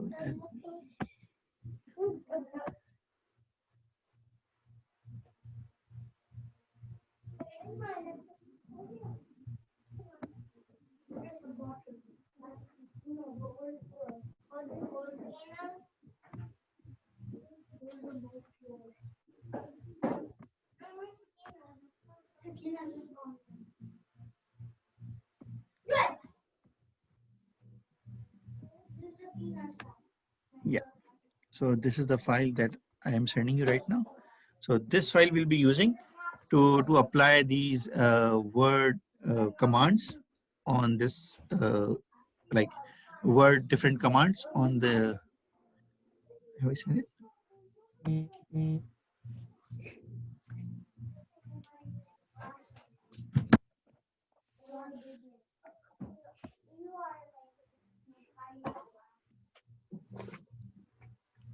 Yeah, I think I said it.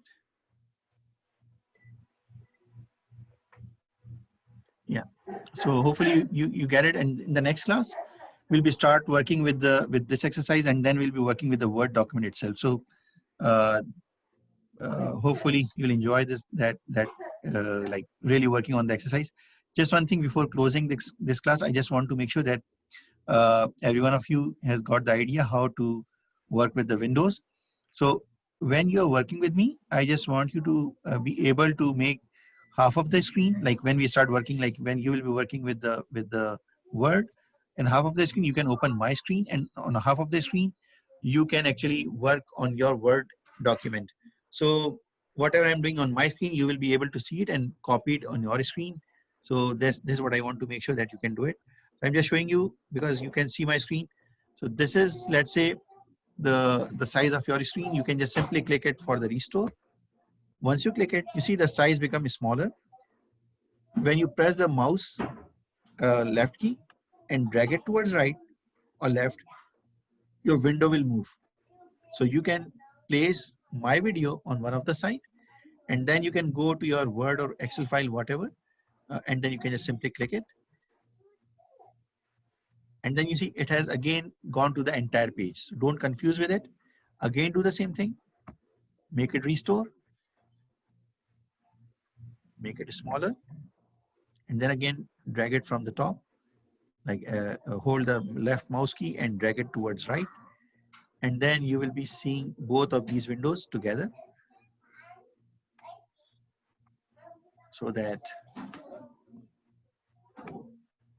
you will be watching me on one screen, and you will be working with the Word document on your screen. So it would be much easier for you to work with me instead of like switching the screen. So this is what I wanted to tell you, that in the next class, when we were working with the Word and Excel, and of course the next document, just place both the windows together. From one window, you just watch my screen, like my video, and the other one, you'll be working on your screen, on your Word document, or whatever the document you're working with. So yeah, so if you have any problem, just let me know. I can show you how to do that. Otherwise, like, we are good for the day. Okay, thank you. So you got it, right, Miss Esperanza? You can do it, right? Yes. Okay, good. And how about Maestra? I hope Maestra can do that. Maestra, you can do it, right? And Nazia, you can do it too, right? Yeah, I can. I will try, definitely. So we'll be starting in the next class, and hopefully we'll start working on the Word from the next class. Okay, thank you very much. See you on I think Thursday, right? Yeah, See you on Thursday. Thursday at 6 p.m. Thank you so much. Thank you. Thank you. Thank you. Bye-bye.